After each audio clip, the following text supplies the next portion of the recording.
Hello everyone, welcome back to Map Control CS. I am Dream, or Rory, joined once again by, some say the biggest name in the UK scene, Michael Yumi.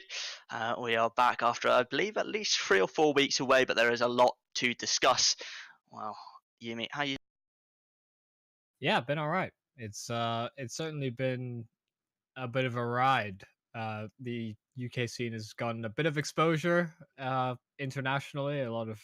Quite a few HLTV games here spotted about that people will be sure to have either some issues or comments about, I'm sure, as we go through them.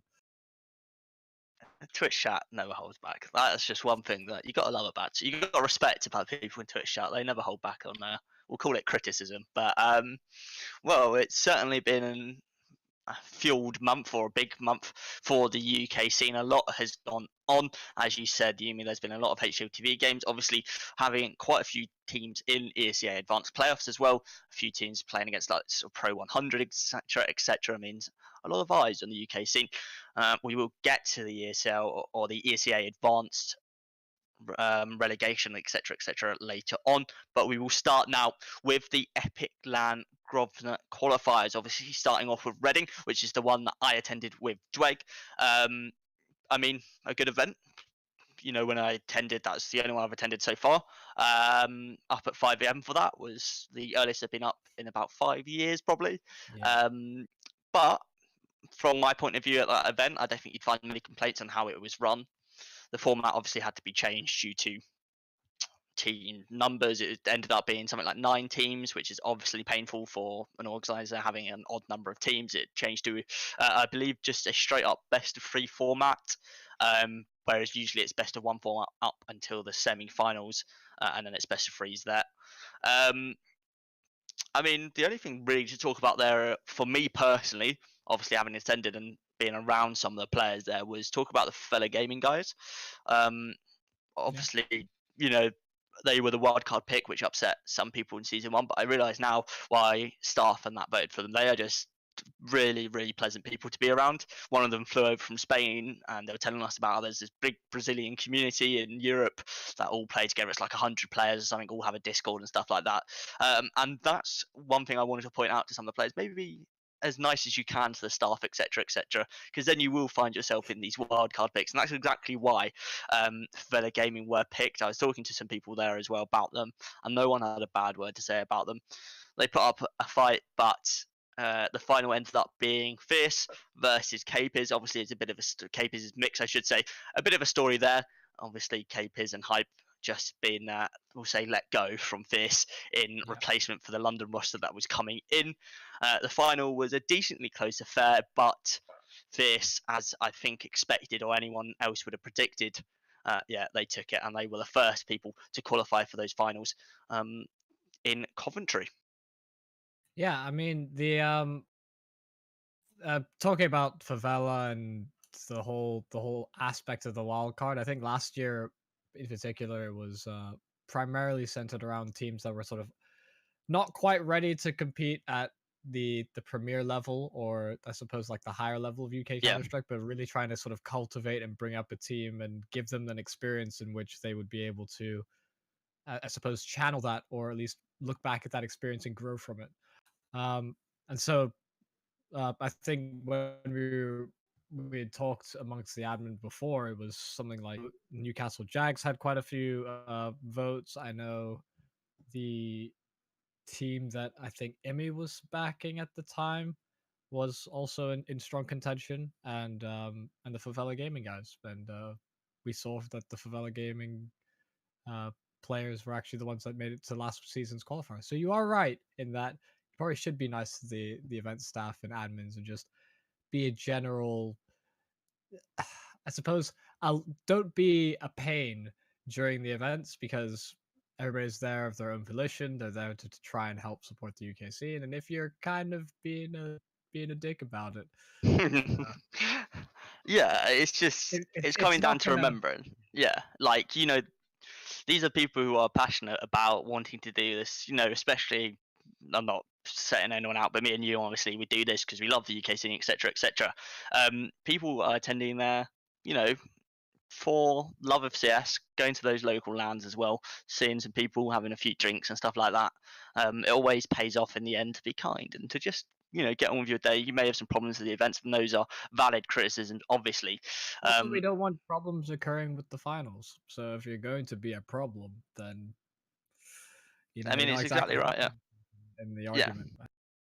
Um, I don't know if that's going to be the exact same sort of method of thinking for season two, but especially considering we have so many sort of like, I mean, ESL Prem teams coming through in these qualifiers, even though they are incomplete, I suppose. A lot of the teams that have qualified under organization names have had quite a few stand-ins. It might yeah, not be quite the same situation. yeah. Anyway, I mean, there's two we can teams at continue. least. Two teams at least have had quite like two or more stand-ins for people Mhm. who've won the event. But like you said, we will now move on to Newcastle, and Yumi, I'll let you take this one over, as this is one of the two events that you attended during this season of the Grosvenor Qualifiers.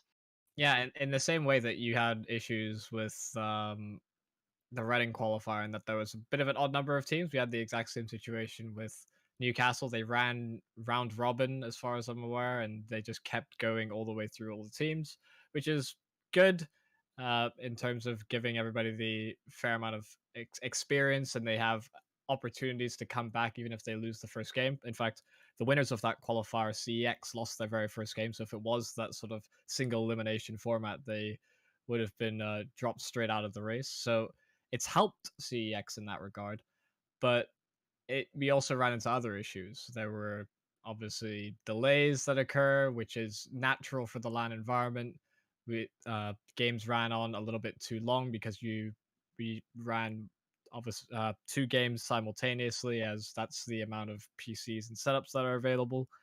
And it was overall a very long day that was made shorter, and actually probably saved the scheduling a little bit, in that one of the teams that no longer had a chance to go through uh, decided to just drop out of the race altogether and give the last two teams buys, which is obviously not ideal, right? You want the format to play through all the way through, but there's nothing to play for, and they quite a few of the players that attended Nottingham were there really just for a good time and to I suppose, re-enter Counter-Strike Global Offensive, because some of them were 1.3, 1.6 X players that never really were professional, but decided it would be a good time and a good laugh. And some of them were really intoxicated, but still playing really well. That seems like a recurring theme between all these great Reading qualifiers. So that's Reading, that's Newcastle. We move on to Manchester, which is neither of us attended that one. Obviously, again, Newcastle was won by CX. For anyone that was unaware of that, they were using, I want to say, at least two stand-ins, three maybe, for obviously at the time the roster was going through um, a few sort of changes. Get the CX team up quickly now. It was Rezu, Mr. Hoy, Liam, Whisk, and Dansky. So obviously Dansky Yeah. and Whisk don't play in the team. Mr. Hoy now officially does play with CEX. They were able to win it. I think their biggest competition there would have been the was it my Bowl Cut Bandits, I think, was the name that they used. yes, yeah. So that's like the IGI mix. Yeah. So it's, Square had a really phenomenal qualifier. Just in case anybody didn't actually tune in, he was playing really, really well. But it just wasn't enough. I mean, even though they won the first game that they played against CEX, they just, when you get to the finals, it's a bit of a different situation. And Yeah, they'd waken up by then. It's 10 a.m. early start for some, so I'm sure they were just getting their game going. when I Obviously, spoke to Rezo, he said it was a tactical loss. So I mean, tactical loss. Obviously, Rez is just such a massive brainer that he's tactically planned that loss at the start. He knew it was coming. Won't accuse him of throwing, but we'll now move on to Manchester, where obviously London Esports are the ones to take that. There again, I don't think they actually had much competition. I think it was They 3 didn't. or 4 teams. Yeah, it was 5 teams in the end, Oh, okay. and I don't think the final came very close. If I'm remembering correctly. I think it was pretty much. I think it was a best of 3, and it was 16-4 and 16-1, something like that. So far the teams that we are looking at are Fierce, CEX, and London. The fourth qualifier was Nottingham, and again, Yumi, this is one where you attended, so I'll let you take the reins. Again, it came down to quite a few of the teams. I mean, we ran into a series of issues, mainly not with the qualifier itself. The games ran, as far as I'm aware, pretty smoothly. The things were keeping on schedule by and large. Towards the end of the day, it started to sort of lag behind a little bit. Whether that was an admin issue or the players having issues setting up, there's there's arguments to be made on both ends. But we had huge internet issues, I think, at the venue, which were not great, but we tried our best to put out a broadcast, whatever. Eventually, there was something at least viewable for people at home, which I think was the primary objective accomplished. And I think overall, the event was really well handled considering the circumstances. Yeah, Endpoint, I think, yeah, they attended with a fair few stand-ins of their own. They had Whitey sit in with them. They had Zednex. yes, ZNX come in, which is a bit of a controversial thing in its own right because he hopped teams before attending the event because Endpoint were such a late entry into the qualifier. Oh, really? Who was Yeah, he supposed to be playing with? I think he was supposed to be playing with Hawkeye, uh, Shubi, I want to say. I can't remember. Oh, you might be right about that actually, because they. They renamed themselves to Snakes and Ladders Oh in yes, the I see event. that team. Yeah, Yeah. that's right, because they got Pickles and Siphon at the end, I Mhm. think. Yeah, that's right, because they tweeted out, I think the day before or something like that, they said they needed one. Well, I Yeah. suppose fair enough. If you get the chance to play Event Point, I think a lot of players may have done the same. Yeah. I I mean, think even without ZNX, they would have won. yeah. Apparently, ZNX was the ladder, and I think they coined Downed as the snake because Oh no. for one reason or another he didn't attend the he decided to drop out last minute.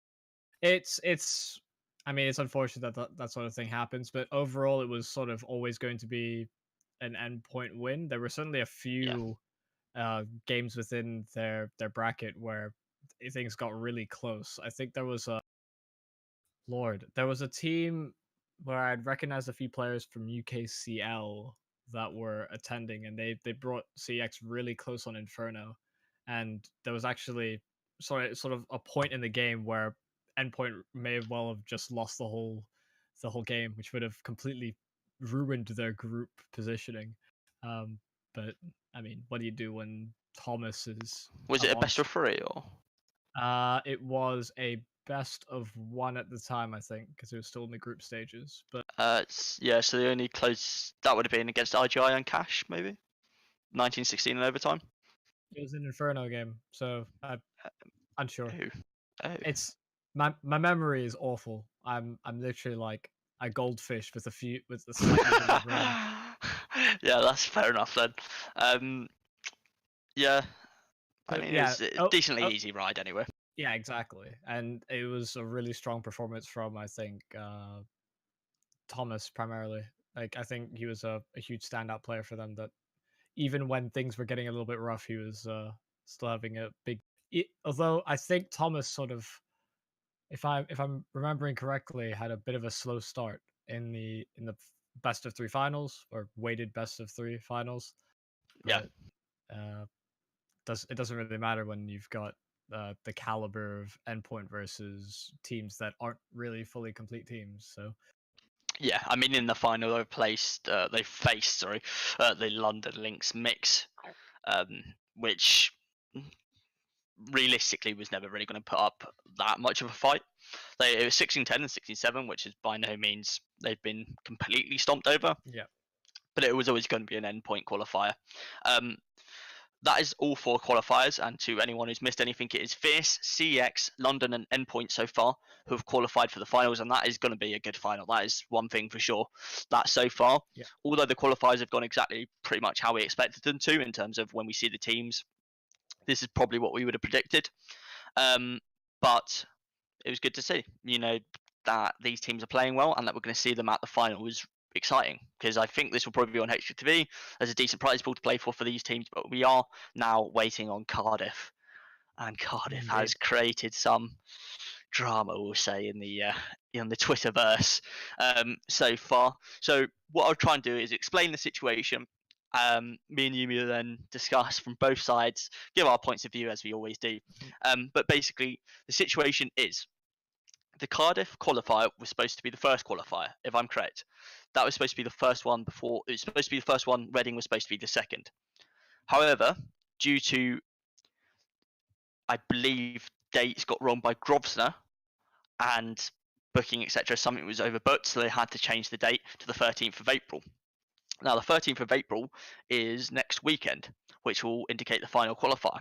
During this next week, there will be online qualifiers for teams to get a second chance. The problem for that is, what happens to these Cardiff players? Yeah. Do they not get the same chance for both qualifiers? There is a chance for them to go into the online qualifier too now, but the problem with the start was that the first qualifiers gave more people from the first four qualifiers chance because they've already played. So it's a bit of a muddled situation, really. And to explain it from what I've spoken to Epiclan, to people who run Epiclan, etc., it was really out of their hands, this, and that is Yeah. unfortunate. I completely understand being angry, or not. I don't think there was anger. It was more just sort of confusion and a little bit upset about the dates being not favourable for anyone who's going to Cardiff. Um, I completely understand that, but I'll let Yumi go talk now for a little bit. Yeah. Well, I mean, there's always going to be two perspectives, right? You have to look at it from the admins, the tournament organizer, and or the admin slash tournament organizer, and the players. So you can understand why those that are attending Cardiff are a little bit chuffed that they're going to be, or at least as of right now, I think it's still kind of up in the air. Epiclan ran a poll on their Twitter about what they should do. They're always looking for feedback, and that's always been a really big sort of talking point. And a positive about Epiclan is that they always look for feedback, and they have primarily been community or player driven in terms of how they continue to run their events, which is great. That's always been great, which is why I think people were a bit shocked that this was a decision that ended up being made. Like you said, it's likely due to circumstances, probably not something that there's too much control of, just because of scheduling, how the qualifiers ended up running, and really just I mean, it's unfortunate, right? I mean, I imagine there's a world in which everything runs smoothly, season 2 is better than the previous season. They implemented feedback from season 1 to try and give a better qualifying experience. They're running the online qualifiers over 2 days as opposed to one this season, which I Yeah, think is another sort of time constraint issue that we'll run into, because they want to run it on a weekend or something of the sort so that people have time to play them. But then if there's really no winning in the situation, and I think that's part of why this is such a weird topic for us to talk about, because obviously we've worked with Epic Land, we love the people behind it, yeah, um, and we're also quite involved in different parts of like the player base as well that attend these events. So we've seen it from both sides, and we know why people are angry, but there's also the other side of it where we can't be too angry ourselves because we know what they're having to deal with at the same exactly. time, right? Yeah, I mean, it's a tough situation completely for Epic Land, and I feel for them. And I don't think there's much they could have done to really try and avoid this situation. They were trying. What they had at heart was the players' interests, and the reason they tried to do this qualifier is so that players and teams had times to get sort of travel arrangements, etc., sorted. And that's why they wanted to do these dates. They've been screwed over by the fact that this date has had to be moved to the 13th, and that's just sort of, you know, kind of ruined the timing of everything. Um, and it's absolutely, no doubt, a fair criticism to say, or at least ask and inquire why this date has happened. Um, And Yeah, there was a solution that was sort of floated about by, I think, Fraser on Twitter as well. It was like, why don't you just let the people that are attending Cardiff take part in the second chance qualifier online before the Cardiff event, in which that posed a whole other set of issues in which they've had very strict policies about those who attend the LAN events get to take part in the online qualifier. And we actually have quite a few teams or players drop out of the LAN events and just no show. So what's to stop that also occurring with Cardiff? So you then have people yeah, that weren't even going to attend the event because they couldn't source enough players or a team, suddenly finding a team together, taking part in the online qualifiers, which they weren't even going to take part in the first chance in the first place. yeah, It's a really dicey situation. And I do feel for Epiclan in terms of receiving the harsh feedback, but it's not without its. I mean, no organizer is exempt of getting feedback in this manner, and I think they when yeah, they made the decision like that, they knew that was likely to be on the horizon. yeah. And the one thing Epic Land has always been good at is responding. Yeah, Even if players don't get the outcome they want, Epic Land has always put forward a response, uh, tried to put out a solution. Like, they have a poll. Um, they had a poll on their Twitter which asked to have the dates moved, which is probably something that maybe I would have come up with to try and sort it out, which was keep the original dates or move to the 24th and 25th. And move to the 24th and 25th won the poll. So whether that's happening, I do not know. But so far, the dates for the online qualifier, there are two: one for the 10th, 10th to the 11th, and then a second one, the 16th to the 17th. of course, something that people need to factor in as well is that iSeries is on Yes, the that following week as 18th. well. Yeah. It starts on the 19th, the Friday, which would be the week after the Cardiff qualifier. Um, yeah, So exactly. me saying like, why don't we put it in that weekend or that during that week? And it's just people that are attending iSeries are suddenly having to choose between taking part in like a qualifier that could take several hours or actually taking part in the LAN event that they're actually there to attend. So yeah, it's there's very few situations in which things make sense, especially since they implemented the 2 day qualifier sort of idea or plan based off the feedback from season one. So Yeah, and I mean Cardiff qualifier itself is something that has been, a feedback of season one. People wanted the Welsh qualifier, mhm. they've got it. Unfortunately, it does have its problems, um, but I do not think it is the worst situation in the world because there is still a second online qualifier that these players can play in if they do not qualify. It is an unfortunate situation, and it's a situation I wish that could have been avoided. And there's definitely no side I think to pick in this argument because there is both valid responses and criticisms from the players and from Epic Land. Yeah. It's just a situation that was out of the hands of everyone, really, which is unfortunate. But I think that will be enough, really. I think we can say all we have about that. We can't. There's nothing more that we can do to resolve the situation. Everyone can put forward their responses and what they think should happen. But at the end of the day, Epic Land, they're funding it, or they're getting sponsored. They have to make the deals to get this funded, and they have to set it up. And it's just an awkward situation. Again, there's not much more that can be done on the point of Epic Land. Just trying to fit in these dates and maybe hope these players can get the arrangements sorted in time. But they I, also want to make sure that these teams attend. I think one of the criticisms that I've heard from players that haven't really piped up or made a poll about on Twitter is that each qualifier has had a different rule set.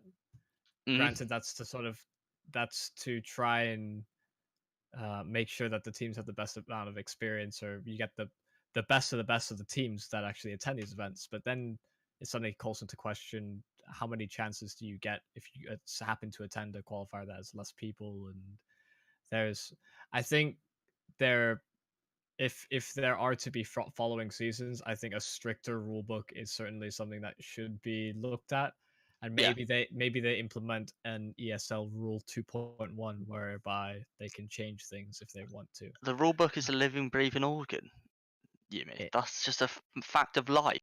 I think it is. I mean, I think admins should have the ability to do that, but I also think they should be a little bit more empathetic to players. It's got to be within reason. It can't Exactly. be that. It can't be that you can't just change the rule immediately. So whoever loses the most amount of games actually qualifies for playoffs. There's got to be a draw on it, which is something that ESL may have missed in the last bit of I drama. mean, Um, like just so we're not hopping on it too long, I think this is my sort of final point. The fact that, well, when we were at the Nottingham event, because of time constraints, uh, we had to move to weighted best of threes, which I'm sure yeah, if teams knew if that there were weighted best of threes, maybe they would have cared more about how they placed in their groups.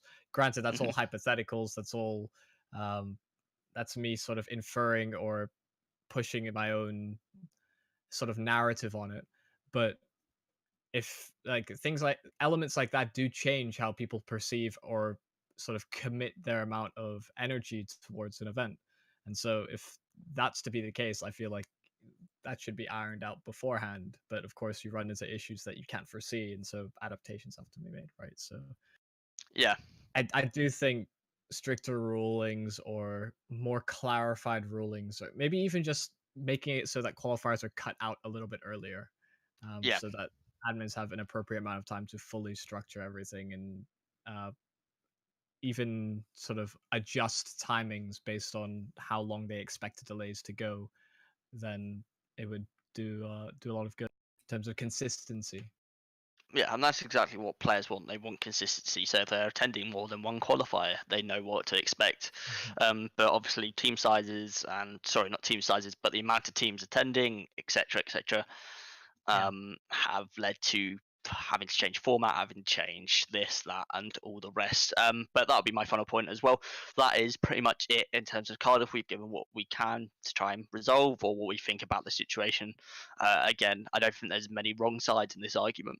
Um, but now we move on to EPS results, and we'll start with Pensioners versus Reflex EU. Obviously, the Reflex team going into this were probably not the favoured one, but boy, did they put up a hell of a fight, at least on an overpass. That was a game that should have been Reflexes, really, I think is the way to describe that. And it's unfortunate. They know themselves that they should have had that game or that map. It was tough to see that. Yeah, I mean, I love the guys behind Reflex, and it was heartbreaking. They had a few opportunities in which they could have just completely run away with the first map, and then it all kind of crumbled. Um, and as we move away from map number one, map number two, ugh, Hmm. that changed things quite significantly.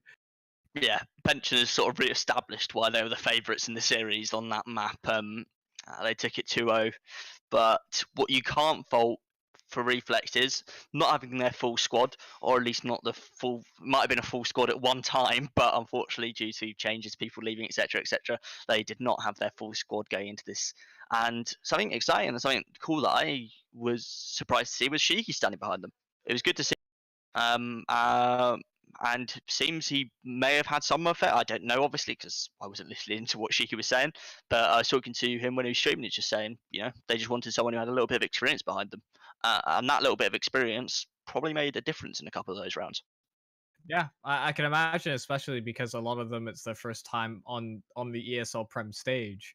Having somebody that's been there before, having somebody that's not only been there before but also sat by and is good friends and sort of knows the tricks of the trade to maybe calm your nerves probably helps alleviate some of that pressure. You have somebody that's tenured enough to have experience and the mental. I suppose after over time, it's becomes mental fortitude, but Yeah. just giving small bits of advice about how to feel, what you're expected to feel at that moment in time, probably uh, is a load off their minds when they're actually Hmm. going in and playing the game. Yeah, just having someone stand behind you that you know has experience in this situation before or more experience than you, that can be a calming factor as well. And it was unfortunate. And they made mistakes on overpass that they necessarily shouldn't have made. But you can't fault them for not giving it 100%. On Inferno, I think they gave it 100%, but Pensioners just outclassed them, which is you know, it's always going to be a hard map when you've got the likes of Smear and Saru who are just going to go off on you and just throw everything they can at you. Obviously, Shaney played decently well as well, and that's another player that, you know, I'm not talking about him particularly, but someone that it still blows my mind to this day that he's not been picked up by a decent UK side. I feel like he can make all the difference on that op, but I feel like I go on that for half an hour. So we will move on to the second semi-final with Revelation Gaming versus Fierce Esports. And again, the favourite takes this game. That is Fierce Esports, who were able to defeat Revelation 2-0. Just getting up the map stats actually right now. 16-13 and 16-11. So not exactly a blowout by Fierce, a close series indeed, and it was unfortunate that Revelation weren't able to at least pick up a map.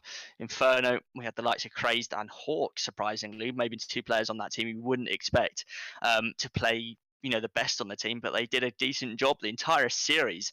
It felt like Hawk was just going off on Fierce, but you know, again, Fierce, they've got that man standing behind them who's got that consistency throughout EAPS and that experience throughout international stages, etc., and just being on. If you look at the team, you compare individuals. Yeah, I mean, you've got to say Fierce are better. Yeah, I mean, the whole team has, by and large, far more experience than all the Revelation guys. That's what was so exciting about this season, is that we had these two clear overdogs in terms of the experience and how many LANs they attended. Whereas you had the new dogs, or I suppose the new age UKCS teams in Revelation and Reflex. So I wanted to see an upset just for the storyline, just for of course, just because you love to see sort of newer players making a name for themselves. But I think they've at least accomplished that much in that people know who they are within the UK scene. There's a lot more garnered respect as a result of that. But it wasn't enough to carry either of the two teams that were the clear underdogs into any victories. Both series, right, 2-0. It's not quite as close as you would have liked, but at least Revelation put up a bit more of a fight. Yeah. Across the series, I'm just having a look at the HSTV stats, and if you look at a couple of the players, it's clear they didn't show up in the same way that they may have showed up if it was either online or maybe it was just a general off date. Sorry, and you really going into this series, if you want to be the underdog to overcome those players who are supposed to be better than you, you need those individuals you rely on to show up. And unfortunately, you know, the only one who showed up in terms of positive rating was Hawk, or positive KD. Positive rating, there was two players, Hawk and Russ. Craze was just on the 1.0. JSAV and Impact. Disappointing in that series. You'd expect more out of those players, I think, and that's maybe some people harsh. But when you expect something out of players, it's normally a good sign. And I expected more out of Impact. I expected more out of JSAV, knowing what they can do. I think it was just generally an off series, but fair play to Hawk. I mean, throughout that series, there were some big brain, big boy players coming out from him, and he tried to not only be the leader throughout that series, but he also tried to be the carry. Crazed played surprisingly as well, you know, being a stand-in for Leaf, who arguably he's that upcoming talent. He's someone who can be the big fragger for Revelation. But he did a decent job as well, although positive KDs, decent ADR sets from the top three players, 81 at 77, 76, but the consistency of Fierce was just, it was too much, really. You know, you just look at the score lines, you look at the KDs, you look at the ratings from those players, and Fierce overall, if you're watching that series as well live, you thought Fierce played as the better side and they deserved to win that series in the end. But Revelation, they certainly put up a fight.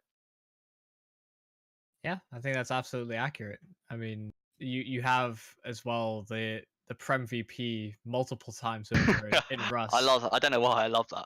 The Prem VP. I know, it rolls off the tongue fairly well, and I whoever came up with that ESL, good job, dude. Or it could have been a female as well. Don't wanna. Oh my god! It's Map control's cancelled. We're cancelled. You can't do anything about it, man. But yeah, I mean, ultimately a bit disappointing. I think I would have liked to see one of the series go to a best of the full best of three length, but Yeah, we at least had some sort of tight fought battles across both series to kind of make up for that. Because you could I got at least a little bit excited when things got a little bit closer between both those teams in both Revelation series and the Reflex one. yeah, absolutely. That play on train, I don't know if everyone's seen it by Hawk. That got me hyped as well, especially when I was tweeting for Revelation at the time, trying to get some tweets out and stuff. That was some super hype stuff. But that is our semi-finals concluded. Our finalists: the Pensioners versus Fierce. Most people would have gone for predictions, would have said Pensioners and Fierce, but anyone who was using their heart would have said Revelation and Reflex. And that, I think both me and you tweeted saying, you know, we love these, we love Fierce, or whatever, but in our hearts we want Reflex, we want Revelation to win. But we move to this final now: Pensioners versus Fierce. Fierce again battling it out against a mix that individually could be argued are more skilled.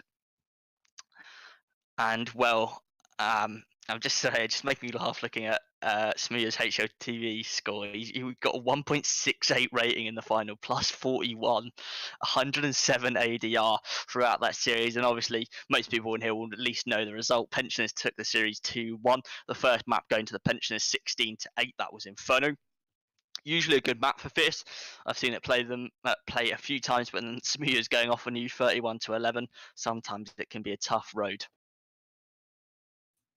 I mean, I think I can't remember who made the tweet after the finals were done.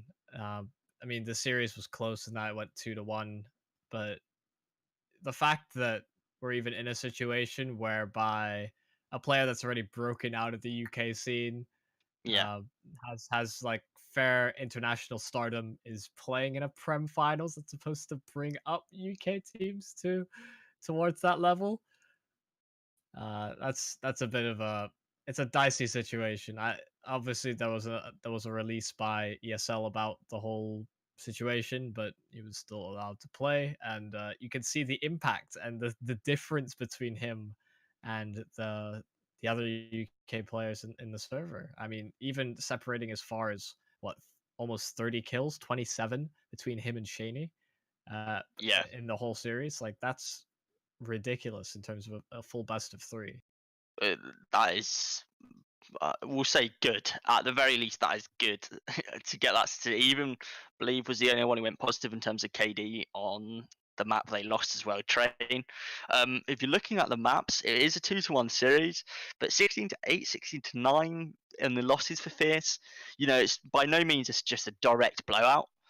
But it wasn't as close as you would have liked it, considering we had two pretty decently close series, or at least one map in Reflex and two decently close maps against Revelation. Um, you know, again, it's Fierce not being able to quite do it against these mixes, which is understandable if you look at some of the players that were on the Pensioners, at least in my opinion. You know, just being a team is maybe not good enough when you're playing against three individuals who are currently, or at least two individuals are professionally signed to contracts, and one who is playing at a top level in terms of individual pug level. Um, it was always going to be tough for Fierce.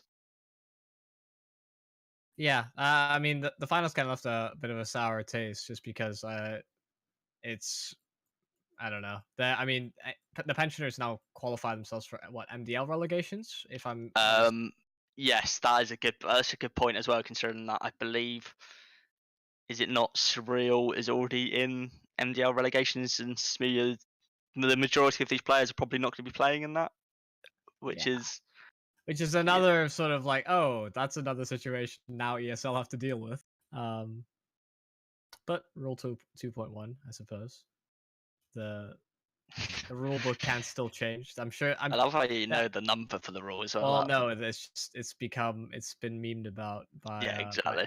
by the people on endpoint because of the penalty points that they receive. The penalty points went through as well. For anyone wondering, the 14 penalty points were applied after the season. So, unfortunately, Rightfully so. At least they kept to their word on that one. So, uh, yeah, I think the whole situation's a bit. It's just a weird one. Uh, it's all good, you know. yeah, you would have. I mean, I would have preferred to have seen two legitimately UK teams.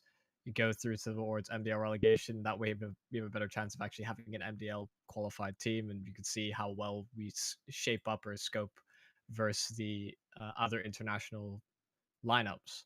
But if somehow, some way, pensioners make it through into MDL, then suddenly they're gonna have to do some weird roster moves, and then the team that qualified is not going to be even close to who actually competes in the MDL season. So Yeah, exactly right. But that will move us past the EPS results. Now, obviously, pensioners taking the EPS Spring Finals. They are your champions, winning $7,000 as well. So not a bad prize for them. Obviously, for a lot of teams, that prize pool is going to be good. Fierce, $3,650. Revelation and Reflex, 1,500 each as well, which is no, especially when the event's paid for it. That is a lot for these teams. But we will move on now to the MDL relegations. Obviously, ESEA advanced players have been going on for at least a month, I believe, maybe just a shorter amount, sort of 3 weeks, 2 weeks, something like that. A lot of the UK teams have fallen at that last hurdle. But you had a front row seat for the London versus Endpoint game. This is what it came down to after London lost to Copenhagen Flames and after Endpoint it came down to London versus Endpoint. Winner gets to go into that MDL relegation now. Yumin, tell us a little bit about this match. Oh my. I feel like I'm just like bad. I'm the bad guy in this entire podcast. Oh no! Like, legitimately though, right? We have Endpoint versus London, in which case you get to showcase AVN and Impulse in the roster. You get primarily UK team versus another UK team. You're guaranteed a UK finisher. But then we going into map 1, I think it was Cash. That was Thomas just got hit by a series of internet issues. Yes, I saw this. Yeah. At one point, it got so bad that they actually needed to sub in Neil Zeno to sort of fill his role and just play the match because it just wasn't straightening itself out. And it's the worst player for it to happen to, really, because Thomas is consistently such a star performer for the team. To suddenly not have that firepower makes all the difference. That's not to take anything away from London in terms of winning out Cash. I think it was at least fair to say in the series that Endpoint were a little bit cleaner in how they approached some of their rounds, but London, when they were on, I think, the T side primarily, they had several rounds where it was like 4 or 5 players staying alive, and that helped them significantly to close out the match. And then when you get into map number 2, you still run into another set of issues whereby, although London have a really terrible scoreline or record on the map, Endpoint, we don't know how well they're practiced on it, given the newer roster. And you also have, again, sort of maybe lackluster performances from the sort of the core 3 on that Endpoint side. Nothing really stood out in terms of individuals coming out on top, and so many crucial clutch rounds were won by London in the end. So it's a well-deserved series for them to have been able to win, but there's a few asterisks next to the best of 3 series, in that it wasn't really a fair fight all the way through. Yeah, that is a fair point to bring up. Like, Thomas throughout the entire series was lagging, and like you said, he's a key player for Endpoint in terms of fragging power. It's unfortunate that Neil Zeno then has to step in for someone he's not warmed up for the game. He's not gone through a routine to get himself into the mode. He's just expecting to go into this game and start coaching his team through it. He did well. He actually 9-7, well. Yeah. That's a decent KD. The ADR wasn't great, but when you're coming into how many low amount of rounds, that is going to be hard anyway. And especially when I'm going to say definitely, he hasn't, he's not hit a few aimbots. He's not hasn't had time to do this. He's certainly put his best into it. He's tried to keep Endpoint in the map, and if Endpoint were able to win Cash, maybe the internet issues may have been sorted out by Nuke. You never know. It was unfortunate for Thomas, but London, they secure their place at the very least in MDL relegation. So far, they have secured a prize pool of $575 as well, which is not bad. At least reimburses you for your fees for the season, and it gives you a chance to make MDL. It's going to be a hard bracket for sure, but we've seen bigger miracles in the UK scene before, and I'm sure we'll see some again. However, that does bring us an end to the ESEA Advanced Playoffs for MDL relegation. Pretty much every team before this had been eliminated, I believe, at least in the first round of the H2V bracket or before. Yeah, so there's no other teams to really talk about, unfortunately. It was surprising not to see the likes of Fierce there, but it seems they weren't quite able to get that. However, we bring it to our final section, which is sort of about a few topics in there, and this is just going to be focusing on roster changes and additions to rosters throughout. We'll start with Revelation Gaming, who Impact had announced he had been, or he was LFT. From what I know from the situation, it'd basically been unfortunately removed. It's hard to say that if Revelation want to make significant progress, if they want to make an upgrade in terms of players, it would be hard to argue against removing Impact. And my reasoning for putting that forward, as harsh as it may sound, I love Impact, and I think he can be a good player. But throughout his time in Revelation Gaming, one thing that loomed over his head was inconsistency. Especially lately, in that EPS playoffs game, he didn't play particularly well. He's certainly a good player and can get to that level again, but it just wasn't happening for him on Revelation. Maybe it wasn't the right role for him or whatever, but it just wasn't happening. I mean, towards the start of the EPS season, he was playing extremely well, and I think that was what really helped fuel the fire underneath Revelation. The fact that a number of their core were playing so, I suppose, maybe above standard. And over a few weeks, that sort of begins to wear off, and I think Impact was probably hit one of the hardest in that regard. And so, like you said, it does make from a statistic in terms of consistency that he's a weaker of the links inside that Revelation lineup. But I think it's also at least fair to say that the fact that they've still got Leaf as a part of their core. Granted, he's a younger player, but he hasn't been able to compete in a few of these official tournaments or leagues. Why is he holding a stronger spot on the roster? Because at the end of the day, if you can't play with him, then you can't. Surely he's not a part of the team as fundamentally as the other players. Yeah, that's a completely fair point. What I believe, though, is that he's not too far away from his 16th birthday, I think. I see. Which may indicate that he is possibly going to be eligible for the next season of EPS, which obviously Revelation have their spot secured in it. So I can understand that. Leaf is certainly someone who is got to be watched for the future. He has development to be made as a player, but there's something there. There's something in him that can unleash this beast that can hopefully, do well. Yeah, so Caster's just put in chat, thanks for confirming that he can play the next season. So that'd probably be why. Consistently, I'm not sure. I haven't had a look at the advanced stats, etc. But I think Leaf was playing decently in that as well. I think, yeah. So, that's clearly got to be down to how the team was melding and maybe consistent performances, especially if Leaf is coming eligible up for the next season of EPS. Maybe you can understand why that decision has been made. It's unfortunate for Impact, and I hope he does land on his feet. I believe we have sort of an inkling of where he's going to those players. I've heard only rumours, so I'll just say that it's possibly going to be a dog-like team. That's not what I meant. Bulldog. I didn't mean to call them dog.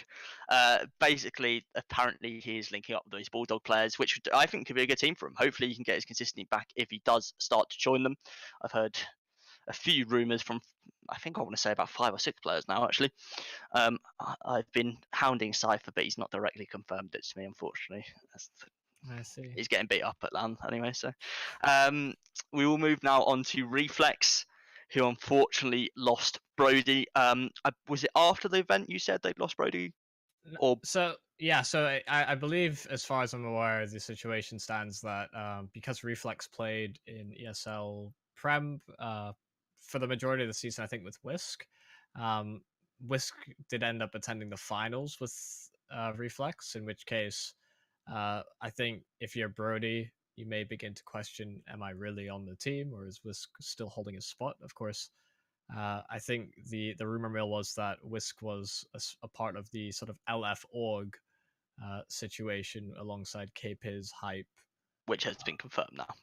Yeah, so Whisk was a part of that, but he was still competing with Reflex because he played the majority of the EPS season with them, and he played really, really well as well to even get them to the final spot. So I think it would be a little bit of a disservice if Whisk wasn't there for it.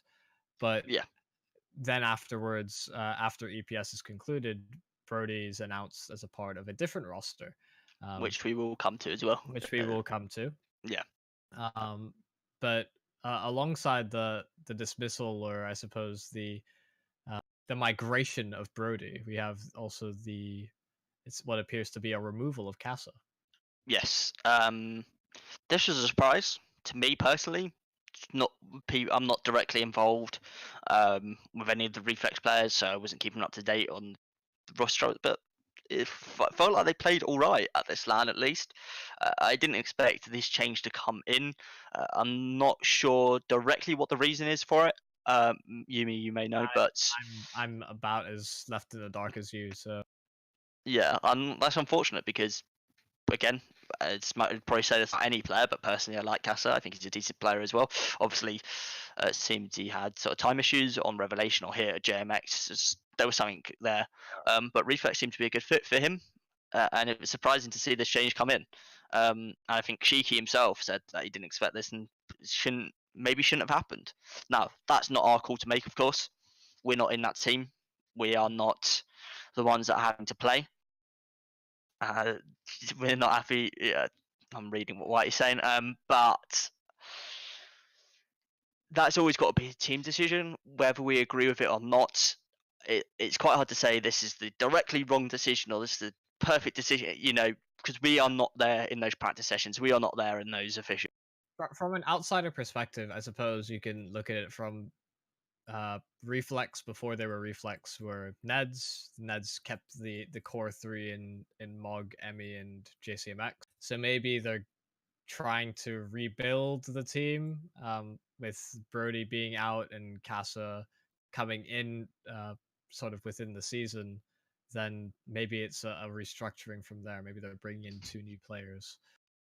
Yeah, So I think there is at least some line of reasoning in that regard, but like you said, I didn't think Casa deserved the boot in any sense, just because I think when you look at that roster, you've got some fairly hit or miss players in that.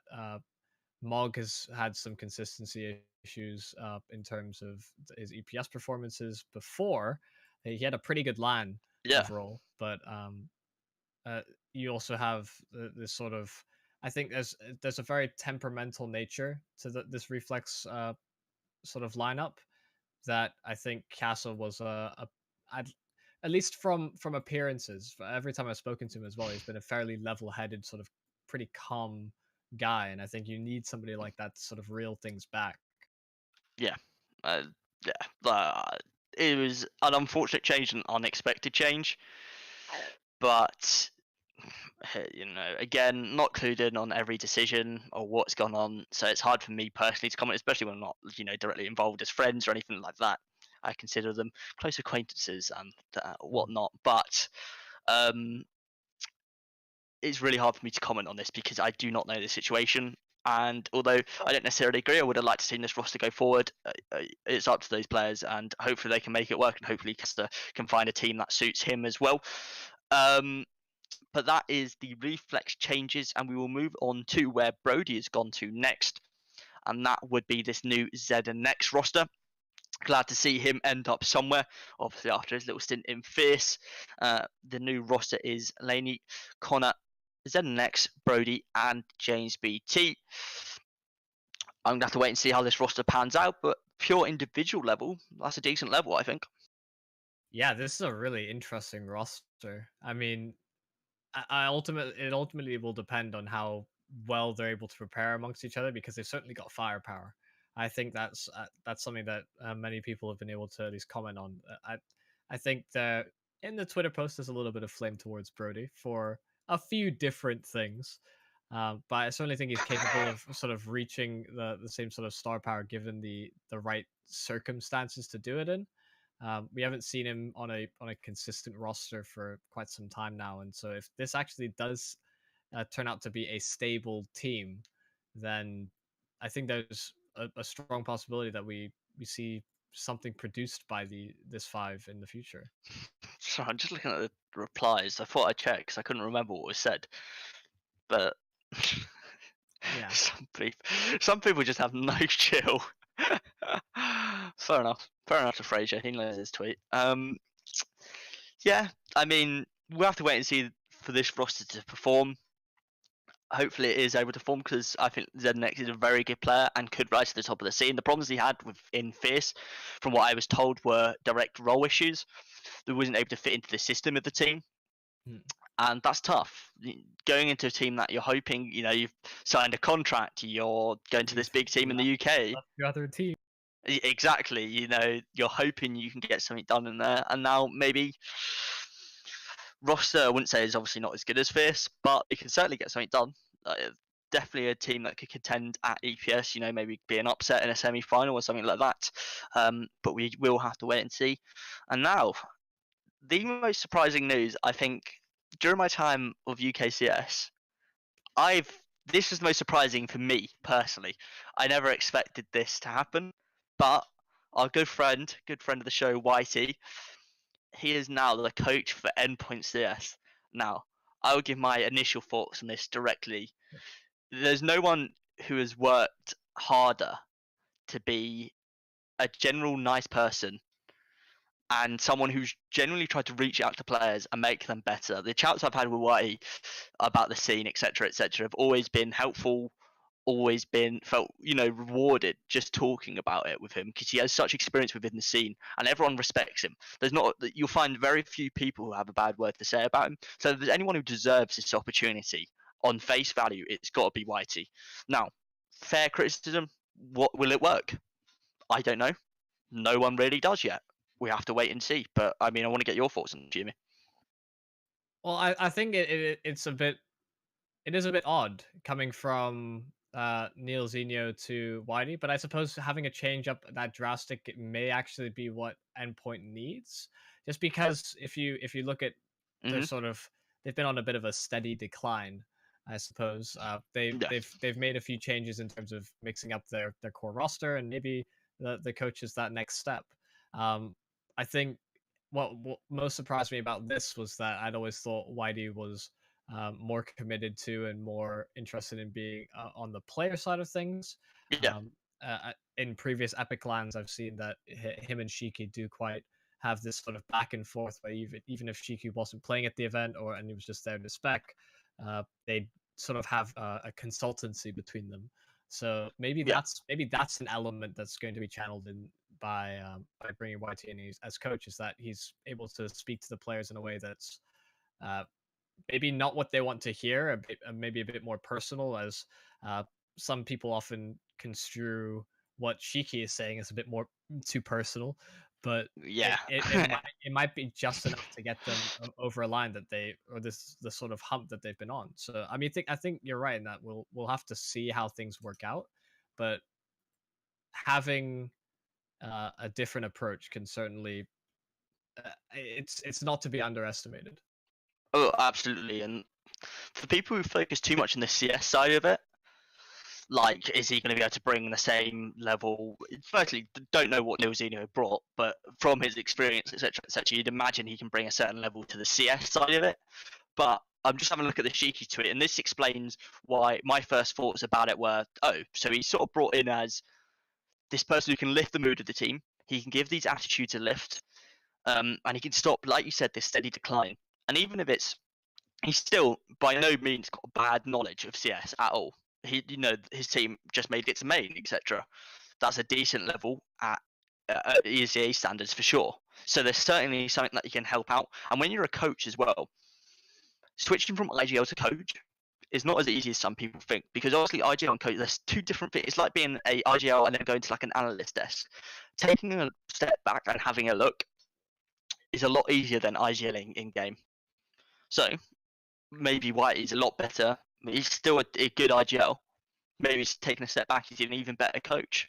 But I think the main reason they brought him in is firstly he's a friend of the team, and secondly, motivation, positive attitude, what he can bring in terms of motivational speeches, etc., etc. Maybe just entirely worth having him in there. Yeah, we're getting a little bit of info on the fly here from Whitey himself. So yeah, that's exactly what I've just read there. Yeah, so you got a trial for coach CX, and then so Neil is still helping out on the strategic side. Okay, well, by all means, then I can't agree more with a good combo having that motivation side and the strategic side. But it's just going to come down. Does it make a difference? I hope it does, and I hope Whitey's able to do the best he can. And he certainly will give it his 100%. That's what we know for sure. And we hope to see Endpoint starting to crawl back up there, making sure that Fierce don't stay at the top for too long. yeah, of course, being that they just narrowly fall short of NBA relegation, it does mean that they will Yeah. be sidelined for at least one more season. I think right, MDL is always going to be the goal, at least for now, in terms of the UK scene, and we'll just have to see how the pensioners and London hold up, given that Endpoint are no longer in contention. Yeah, well, I mean, that's the end of the show for today, but personal congratulations to Whitey for this opportunity, and I'm sure he's going to give it everything he can. Personally, I was really happy to see this. I obviously have my doubts as someone who is looking as an analyst and someone who enjoys the UK scene and wants Endpoint to do well. But now that I've seen, he's given us a bit more information about Neil still helping out on the strategic side, I can't see a negative side of adding him if that's the case. If he's directly replacing Neil Zero, you can add, are they getting rid of that strategic side then?